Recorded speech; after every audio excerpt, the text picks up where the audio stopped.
एक बार फिर से आप सबका स्वागत है बच्चों इस ई लर्निंग क्लास में। एक्चुअली जून के 5वीं तारीख को यानी 5 ऑफ जून को हम लोग सेलिब्रेट करते हैं वर्ल्ड एनवायरनमेंट डे। उसी से रिलेटेड आज का टॉपिक, आज का चैप्टर है एनवायरमेंटल इश्यूज़, जिसके बारे में हम लोग यहाँ पे स्टडी करेंगे, उसकी समरी देखेंगे। आज की जो पीपीटी है एकदम पॉइंट बेस्ड है। आप केवल पीपीटी को भी एज ए नोट्स प्रिपेयर कर सकते हैं तो भी आपका कंप्लीट सिलेबस हो जाएगा। केवल केस स्टडी को हमने छोड़ रखा है, केस स्टडी को इसमें इंक्लूड नहीं किया है, जो आपको सेल्फ स्टडी करना पड़ेगा। आज के चैप्टर में जो टॉपिक्स हमको स्टडी करने होते हैं वो है आपके इंक्लूड होता है इस चैप्टर में सीबीएसई के द्वारा जो प्रोवाइडेड सिलेबस है उसके according air pollution and its control, water pollution and its control, solid waste, agrochemical and their effects, radioactive waste, greenhouse effect, global warming, ozone depletion in the stratosphere, degradation by improper resources utilization and maintenance, साथ ही साथ deforestation. तो इन topic को हम लोग PPT में observe करेंगे, देखेंगे और इनके बेस्ड पे जो क्वेश्चंस पूछे जाते हैं उनको भी हम बताएंगे आपको। कहते हैं कि इन्वायरमेंटल इश्यूज एक्चुअली में पॉल्यूशन के कारण क्रिएट होता है। जब भी पॉल्यूशन क्रिएट होता है तो इन्वायरमेंट में कुछ न कुछ इश्यूज क्रिएट होते हैं। तो ये पॉल्यूशन है क्या? जब हम पॉल्यूशन को डिफ़ाइन करते हैं तो देखते हैं कि जो कुछ भी अनडिजायरेबल चेंजेज होते हैं वो चेंजेस फिजिकल हो सकते हैं, केमिकल हो सकते हैं, बायोलॉजिकल हो सकते हैं। कहाँ पर? इन एयर, लैंड, वाटर या सॉयल, इन सब में से कहीं भी अनडिजायरेबल चेंजेस जब भी होते हैं तो वो क्या करते हैं? पॉल्यूशन क्रिएट करते हैं। अब बात आती है कि अनडिजायरेबल चेंजेस क्यों होते हैं या किसके कारण होते हैं। तो जब हम देखते हैं कि जिसके कारण अनडिजायरेबल चेंजेस होते हैं उन्हें हम पॉल्यूटेंट्स कहते हैं। क्या कहते हैं? पॉल्यूटेंट्स मीन्स ऐसे एजेंट्स जो क्या करते हैं, हमारे एनवायरनमेंट में, हमारे एयर में, हमारे वाटर में, सॉइल में, इन जगहों पे जो उसका एक फिक्स्ड रेशियो है, कंपोजिशन है, उसमें परिवर्तन करते हैं, चेंजेस लाते हैं और ऐसे चेंजेस लाते हैं जो फेवरेबल नहीं है, तो उसको हम कहते हैं पॉल्यूटेंट्स। इन पॉल्यूटेंट्स को हम दो पार्ट में कैटेगराइज करते हैं। एक हमारा है बायोडिग्रेडेबल पॉल्यूटेंट्स और दूसरा है नॉन बायोडिग्रेडेबल पॉल्यूटेंट्स। कहते हैं कि इन पॉल्यूटेंट्स की वजह से जो हमारा पॉल्यूशन क्रिएट हो रहा है डिफरेंट एनवायरमेंटल कंपोनेंट में, उसी के बेस पे यहाँ पे हम पॉल्यूशन को भी 3 टाइप में कैटेगराइज करेंगे और उन 3 टाइप्स के पॉल्यूशन की स्टडी करेंगे। इसमें फर्स्ट हमारा है एयर पॉल्यूशन। एयर पॉल्यूशन में हम देखेंगे कि किस तरह से हमारे एयर की क्वालिटी डिस्टर्ब होती है, यानी वो कौन कौन से कारण हैं जो एयर पॉल्यूशन का कारण बनते हैं, यानी एयर पॉल्यूशन किसकी वजह से होता है। तो उसमें पॉइंट वाइज यहाँ पे दिया गया है, आप देख सकते हैं कि smoke stacks of thermal power plants, जितने भी थर्मल पावर, आज हमको बिजली की ज़्यादा ज़रूरत है और बिजली का production in thermal power plants के थ्रू किया जा रहा है, जो कि एयर पॉल्यूशन का एक मेन कारण बन रहे हैं। ऐसे ही smelters and other industries, burning of fossil fuels, day by day हम देख रहे हैं बाइक, कार्स, इन सब की संख्या बढ़ती जा रही है और ये फ्यूल का कंजप्शन करते जा रहे हैं, फॉसिल फ्यूल्स को कंज्यूम कर रहे हैं, जिसकी वजह से भी हमारा एयर पोल्यूशन तेज़ी से बढ़ रहा है। Smokes from forest fires, volcanic eruption, yes forest fires भी इसमें। अभी कुछ महीने पहले ऑस्ट्रेलिया में आग लगी थी, कई महीनों तक वो आग कंटिन्यूस चलती रही। तो जब भी बर्निंग होगी स्मोक का फॉर्मेशन होगा, स्मोक का फॉर्मेशन होगा तो एयर पॉल्यूटेड होगी। डिकम्पोजिशन ऑफ गार्बेज, कूड़ा करकट हम फेंकते हैं, वो सड़ते हैं तो फिर स्मेल आती है, वो स्मेल एयर पोल्यूशन का कारण बनती है। तो ये हमारे मेन कॉजेज हैं जिसकी वजह से हमारा एयर पोल्यूशन क्रिएट होता है। कहते हैं कि एयर पोल्यूशन को अगर हम कंट्रोल करना चाहें तो हमको क्या करना चाहिए, कैसे किया जा सकता है। अब इस एयर पोल्यूशन के जो डिफरेंट कंट्रोल मेथड्स में हैं, जैसे फर्स्ट टू, चाहे आपका इलेक्ट्रोस्टैटिक प्रेसिपिटेटर या स्क्रबर, ये दोनों काफ़ी इम्पॉर्टेंट है बोर्ड पर्पस से, और सिलेबस में भी, बुक में भी डिटेल्स में इनको दिया गया है, और ये बोर्ड में जनरली पूछे जाते हैं। इसके डायग्राम्स भी पूछे जाते हैं। इलेक्ट्रोस्टैटिक प्रेसिपिटेटर का डायग्राम भी बोर्ड में, या स्क्रबर का डायग्राम भी बोर्ड में पूछा जाता है, और डायग्राम आप वही ध्यान देंगे जो आपके एनसीईआरटी बुक में दिया गया है। यहाँ पर भी हमने कॉम्प्लिकेटेड और सिंपल दोनों डायग्राम्स को इंडिकेट किया है अपने पीपीटी में, लेकिन जो सिंपल डायग्राम फर्स्ट वन है वही आपके एनसीईआरटी में भी है, और उसी को आप ऑब्जर्व करेंगे, उसी को नोट डाउन करेंगे।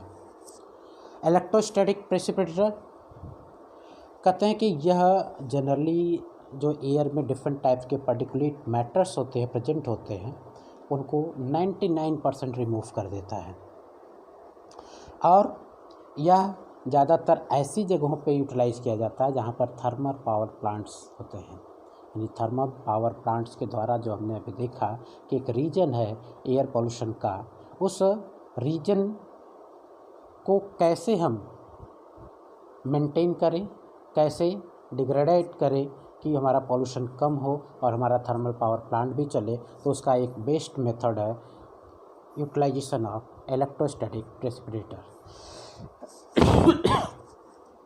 इस टेक्निक में जनरली प्लेट यूज की जाती है, जिसमें दो तरह के इलेक्ट्रोड भी यूज होते हैं।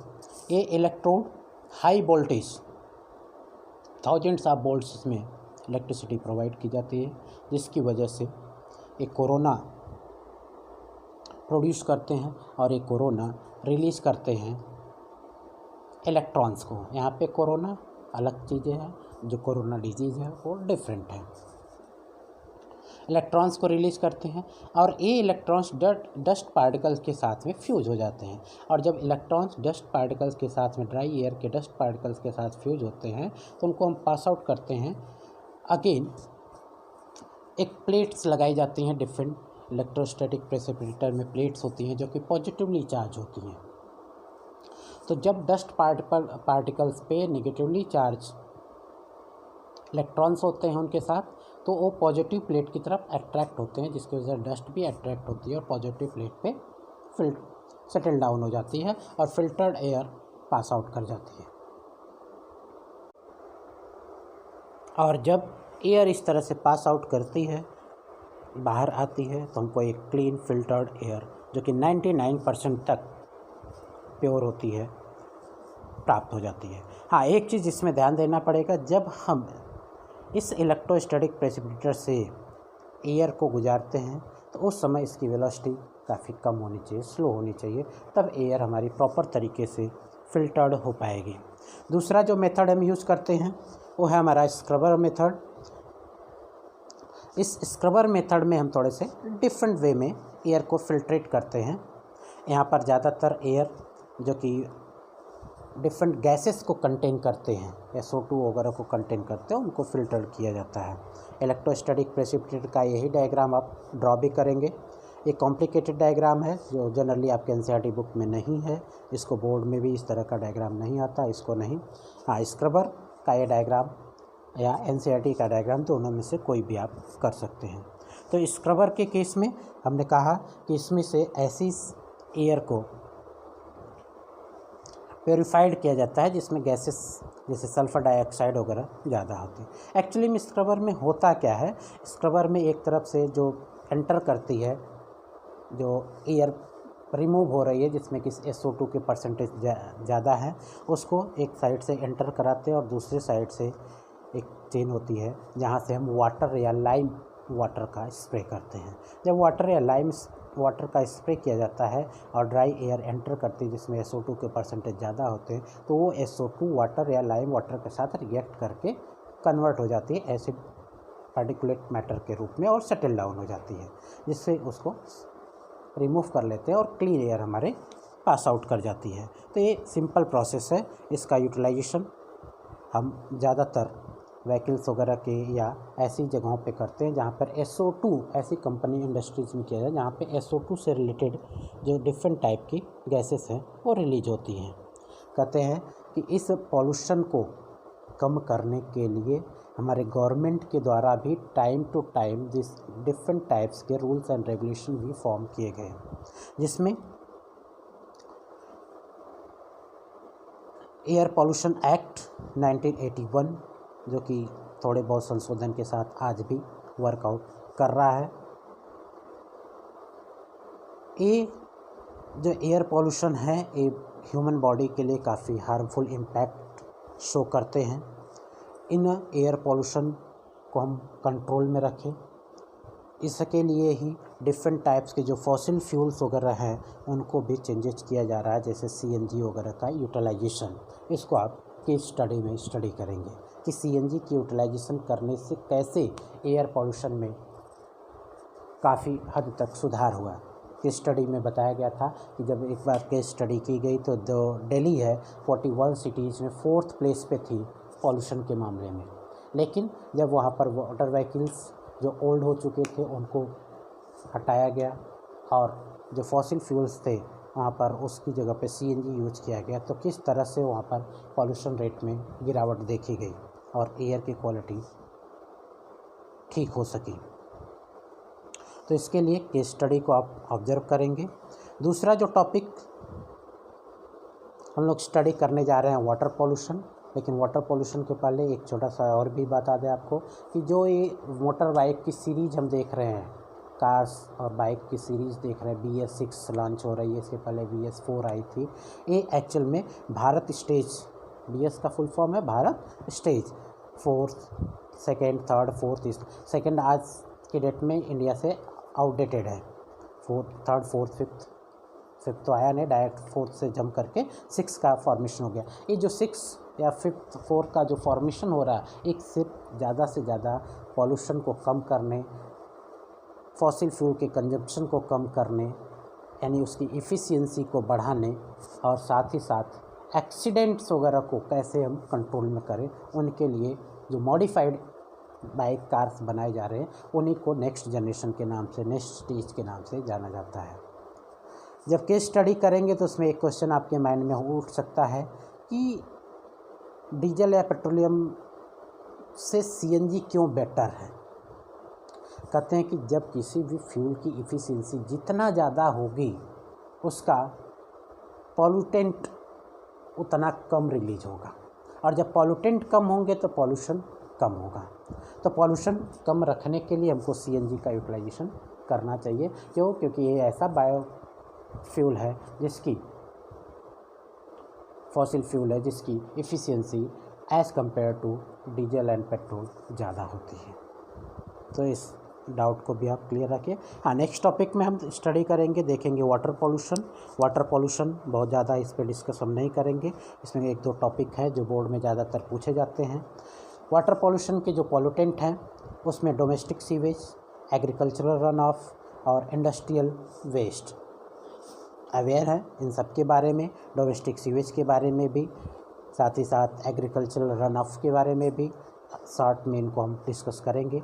डोमेस्टिक सीवेज इसके आपका चैप्टर आप स्टडी करेंगे जिसमें सीवेज वाटर ट्रीटमेंट आपको स्टडी करना है।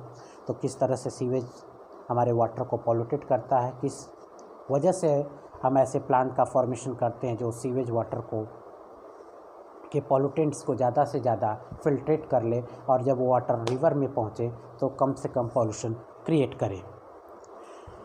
डोमेस्टिक सीवेज वाटर के अंतर्गत एंटर जब करता है तो उसमें डिफरेंट टाइप्स के पॉल्यूटेंट्स होते हैं, उन पॉल्यूटेंट्स को भी यहाँ पर कैटेगराइज किया गया है। इसमें फर्स्ट है आपका सस्पेंडेड सॉलिड्स जिसमें सैंड, स्लेट और क्ले आते हैं। नंबर 2 पे है आपका कोलाइडल मटेरियल, जिसमें फीकल मैटर, बैक्टीरिया, क्लॉथ्स और पेपर फाइबर्स आते हैं।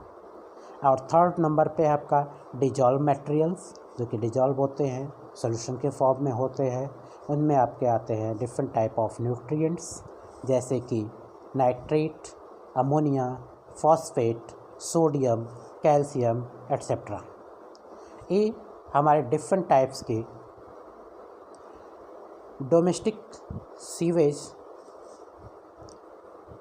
मटेरियल्स हैं जो कि वाटर को पॉल्यूटेड करते हैं। कहते हैं ये जो सीवेज मटेरियल्स वाटर को पॉल्यूटेड करते हैं, इसमें थोड़ा सा आगे टॉपिक देखेंगे। ये दो तरह की प्रॉब्लम क्रिएट करते हैं। एक वाटर को जब ये पॉल्यूटेड करते हैं तो ह्यूमन बीइंग या एनिमल्स पे तो इम्पैक्ट आता ही है, साथ ही साथ एक्वाटिक एनिमल्स और एक्वाटिक जो हमारा मीडियम होता है, इकोसिस्टम होता है, उस पर इसका सबसे ज़्यादा इम्पैक्ट होता है। और जैसे ही कॉन्सेंट्रेशन हमारे सीवेज डिस्चार्जेज, सीवेज मटेरियल का बढ़ता है वाटर के अंतर्गत, वैसे वैसे जो डिजॉल्व ऑक्सीजन होती हो डिक्रीज करने लगती है। और जब डिजॉल्व ऑक्सीजन डिक्रीज करती है तो बायोलॉजिकल ऑक्सीजन डिमांड बढ़ती है। बहुत ही सिंपल टॉपिक है, ध्यान दीजिएगा। डिजॉल्व ऑक्सीजन का रेशियो जैसे जैसे कम होगा वैसे वैसे बायोलॉजिकल ऑक्सीजन की डिमांड बढ़ेगी। अब बात आती है कि ऐसा क्यों होता है। तो ऐसा क्यों होता है, इसके पीछे रीज़न है कि जैसे जैसे हमारा कॉन्सेंट्रेशन बढ़ेगा सीवेज मटेरियल्स का, यानी मिनरल्स, नाइट्रेट्स बढ़ेंगे, तो जो हमारे डिफरेंट टाइप्स के जर्म्स हैं, बैक्टीरिया है, वो भी वहाँ पर बढ़ेंगे। और जब वो बढ़ते हैं वहाँ पर तो ऑक्सीजन कंजप्शन को बढ़ा देते हैं। ऑक्सीजन को ऑक्साइड में कन्वर्ट करने के लिए कंजप्शन को बढ़ा देते हैं, इसलिए जो बायोलॉजिकल ऑक्सीजन डिमांड होती है वो बढ़ जाती है। और जब बायोलॉजिकल ऑक्सीजन डिमांड वहाँ पर BOD बढ़ गया आपका, तो जो डिजॉल्व ऑक्सीजन है वो घट गया। और जब डिजॉल्व ऑक्सीजन को ही हमारे एक्वाटिक एनिमल्स और प्लांट्स यूटिलाइज करते हैं रेस्पिरेशन वगैरह के लिए, तो उनके लिए प्रॉब्लम फिर क्रिएट होती है। तो जो एक्वाटिक फिशेस वगैरह होती हैं वो फिर मरने लगती हैं। यानी कि डिजॉल्व ऑक्सीजन जो रेशियो है वो अगर हमारा कम हो रहा है तो हमारे लिए स्थिति सामान्य नहीं होगी। और बायोलॉजिकल ऑक्सीजन डिमांड अगर हमारा बढ़ रहा है तो स्थिति हमारी सामान्य है। यानी मोर BOD less pollution, less BOD high pollution. ध्यान देने वाली बात है। हाँ, एग्रीकल्चरल ऐसे रन ऑफ है जो कि वाटर को पॉल्यूटेड करते हैं। इसमें डिफरेंट टाइप्स के फर्टिलाइजर्स जो हम यूज़ करते हैं, आज की डेट में ऑर्गेनिक फर्टिलाइज़र ही इसमें ज़्यादातर हमारे वाटर को पॉल्यूटेड करते हैं। और दूसरे हैं पेस्टिसाइड्स रेजिड्यू। यहाँ पे पेस्टिसाइड्स की जब बात आए तो एक टॉपिक और मिलेगा हम लोग जिसको आगे स्टडी करेंगे, इंडस्ट्रियल को थोड़ा सा बाद में लेते हैं। कहते हैं कि जब उस टॉपिक को हम लोग वहाँ पर स्टडी करेंगे तो उसमें आता है आपका बायोमैग्निफिकेशन। क्या आता है? बायोमैग्निफिकेशन। ठीक है, स्लाइड में हम बाद में देखते हैं। Effects due to domestic sewage यहाँ पर दिया गया, जो अभी हमने बताया कि किस तरह से BOD और डिजॉल्व ऑक्सीजन का रेशियो एक दूसरे को अफेक्ट करता है, वो चीज़ें यहाँ पर बताई गई हैं। तो कहते हैं कि जब यहाँ पर हम डिफरेंट टाइप्स के पेस्टिसाइड्स जैसे DDT वगैरह हम लोग यूज़ करते थे, तो उस DDT पे बैन किया गया। उसके पीछे यही बायोलॉजिकल मैग्निफिकेशन था।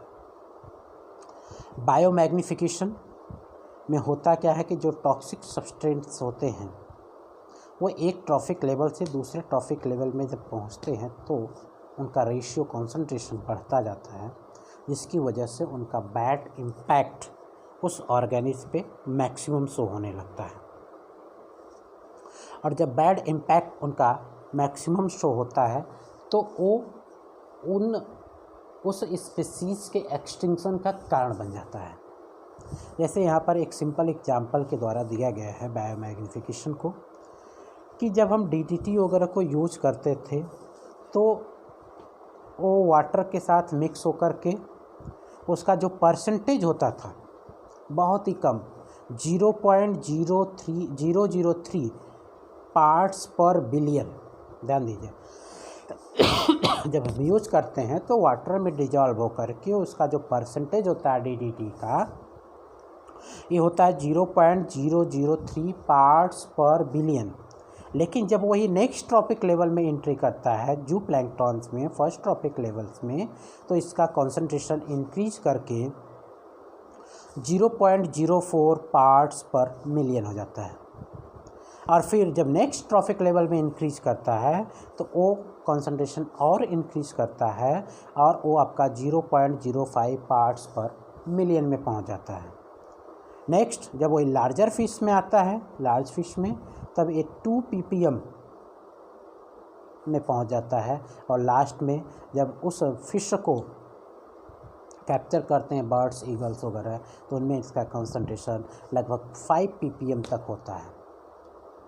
तो ये इसका कंसंट्रेशन जब इस तरह से बायोलॉजिकल मैग्नीफिकेशन के थ्रू इंक्रीज करता है तो इसका जो इम्पैक्ट होता है वो उसके एक्सटिंक्शन की तरफ होता है। अब एक्सटिंक्शन कैसे होता है? एक्सटिंक्शन इस तरह से होता है कि इसके कंसंट्रेशन की इंक्रीज करने से जो एग्स होते हैं बर्ड्स वगैरह के, उनकी जो आउटर लेयर होती है वो काफ़ी थिन हो जाती है, जिससे उसमें मैचुरेशन नहीं हो जाता है। बिफोर मैचुरेशन ही वो रप्चर हो जाते हैं। और जब बिफोर मैचुरेशन रप्चर होंगे तो न्यू ऑर्गेनिज्म का फॉर्मेशन नहीं हो पाता है और फिर स्पीसीज एक्सटिंक्शन हो जाता है। उसी चीज़ को यहाँ पर शो किया गया है। तो बहुत ही इंपॉर्टेंट टॉपिक है बायोमैग्निफिकेशन, और विथ एग्जांपल दिया गया। डिफरेंट 3 एग्जांपल्स यहाँ पर लेकर के अपने PPT में शो किया गया है, जिसमें से फर्स्ट एग्जांपल आपके NCERT का है और वही मैक्सिमम पूछा भी जाता है। Effects due to the thermal waste water, या जिसे हम हॉट वाटर भी कहते हैं। यस, थर्मल वेस्ट वाटर का भी हमारे इकोसिस्टम पर, एक्वाटिक इकोसिस्टम पे बहुत इम्पैक्ट होता है, क्योंकि उसकी वजह से जो सेंसिटिविटी होती है ऑर्गेनिज्म की हाई टेम्परेचर की वजह से वो लॉस कर जाती है और वहाँ पर वो सर्वाइव नहीं कर जाते हैं।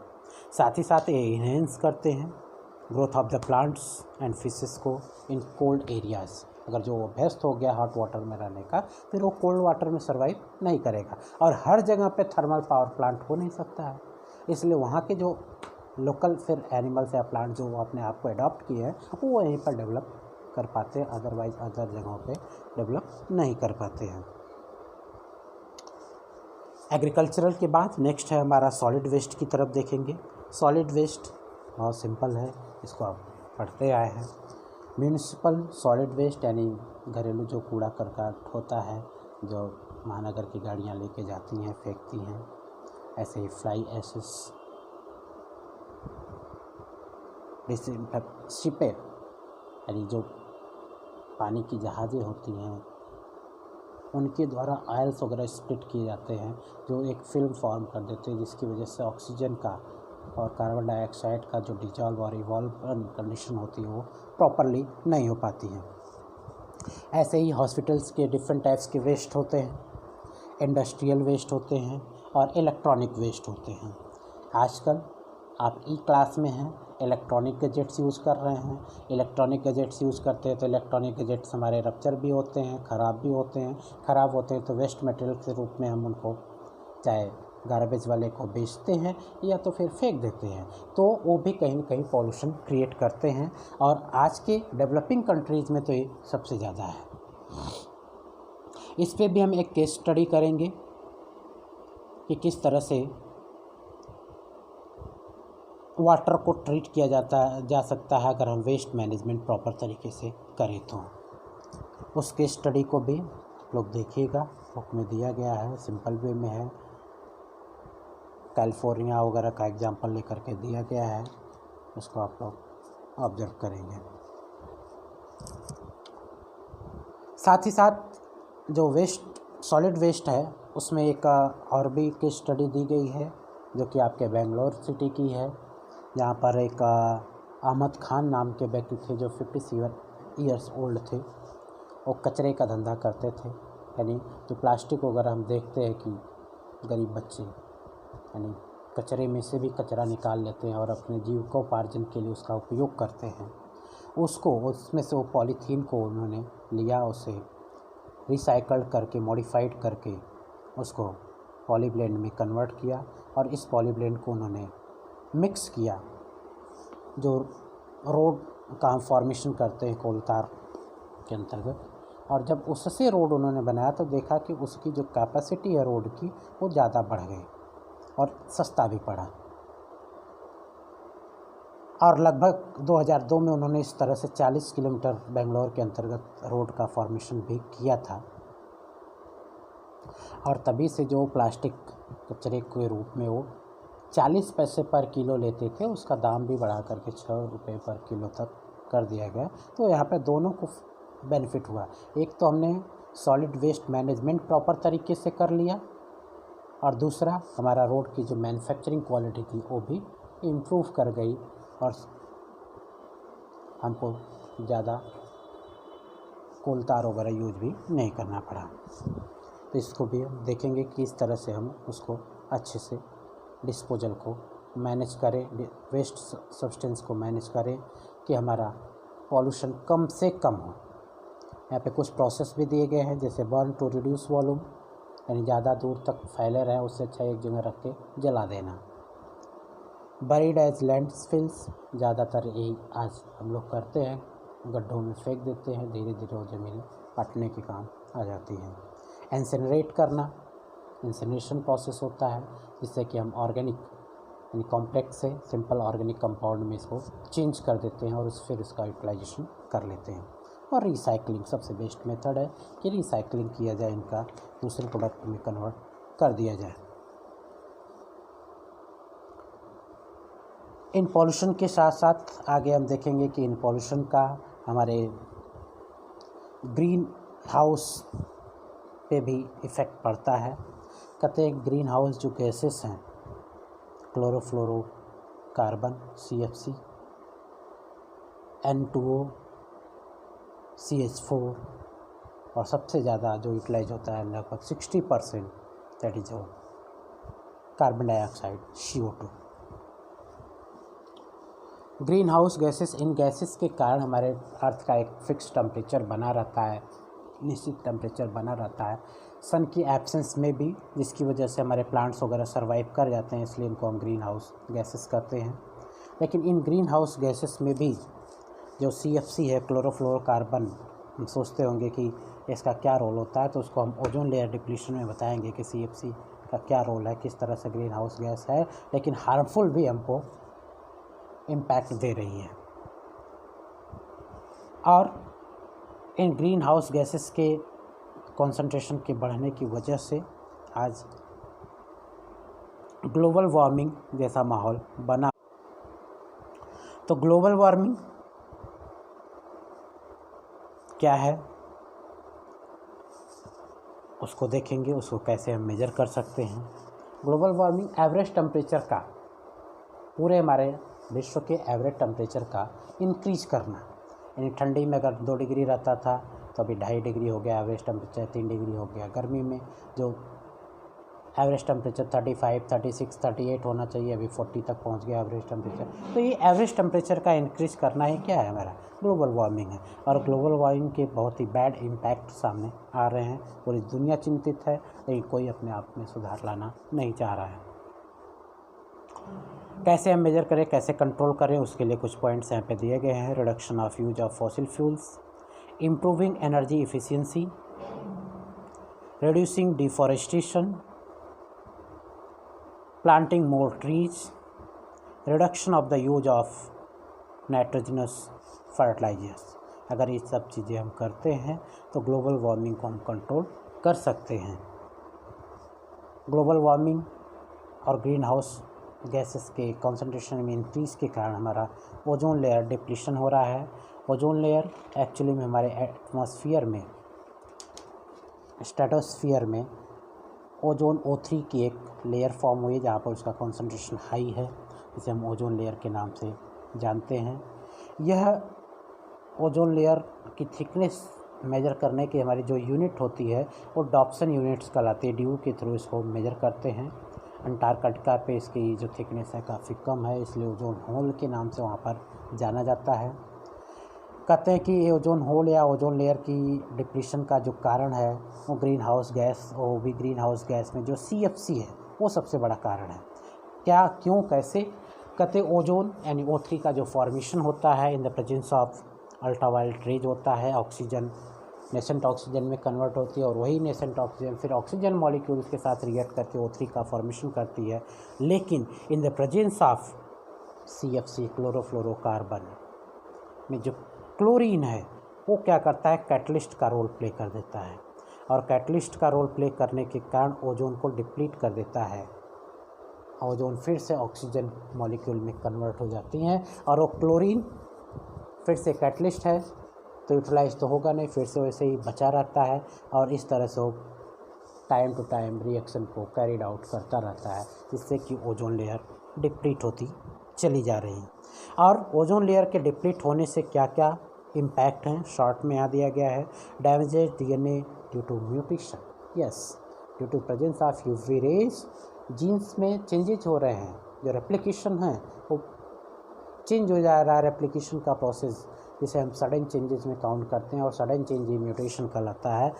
दूसरा है ageing of skin, damaging of skin यानी causes of skin cancer, yes, skin में डिफरेंट टाइप्स स्पॉट्स का आना यानी पिगमेंटेशन का प्रॉपर ना होना, इचिंग का होना, एलर्जी का होना, ये सब हमारे UV रेज के कारण हो रहा है, जो कि ओजोन लेयर डिप्लीशन के कारण डायरेक्ट हमारे अर्थ सरफेस तक वो रेज पहुँच पा रही है। Inflammation of cornea and cataract, lethal to microbes के लिए वो प्राणघातक भी है, यानी माइक्रो ऑर्गेनिज्म को किल करने का भी काम कर रहे हैं। कॉजेज फॉर डिफॉरेस्टेशन क्यों है, बार बार पढ़ते आ रहे हैं, पॉपुलेशन इंक्रीज कर रही है, लोगों को रहने के लिए, खेतों के लिए ज़मीन जैसे चाहिए, इसलिए converted into agriculture land, cleared for making homes and stabilizing industries, for timber and firewood and jhum cultivation यानी कुछ जगह खेती करते हैं, धीरे धीरे खेती करते करते करते उपजाऊ शक्ति खत्म होती है, फिर वहाँ से माइग्रेट करते हैं, दूसरी जगह जाते हैं, जंगलों काटते हैं, फिर से उसको खेती लायक ज़मीन बनाते हैं, आपकी झूम कल्टीवेशन में इंक्लूड होता है।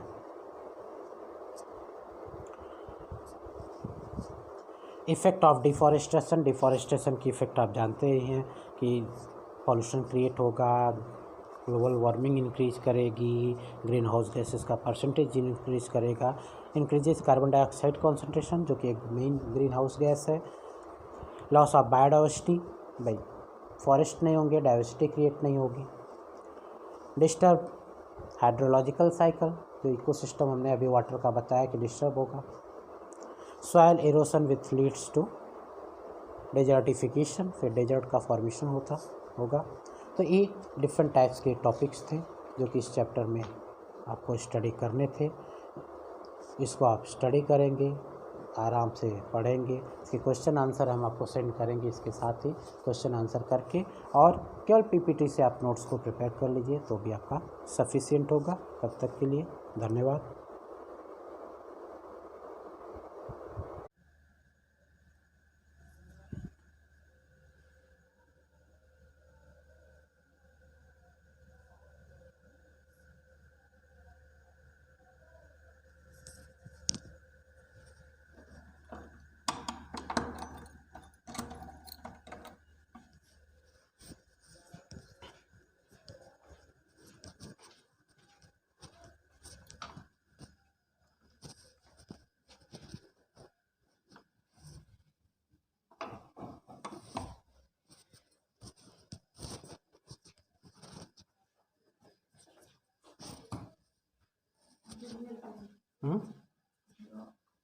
लिखा है एक नीचे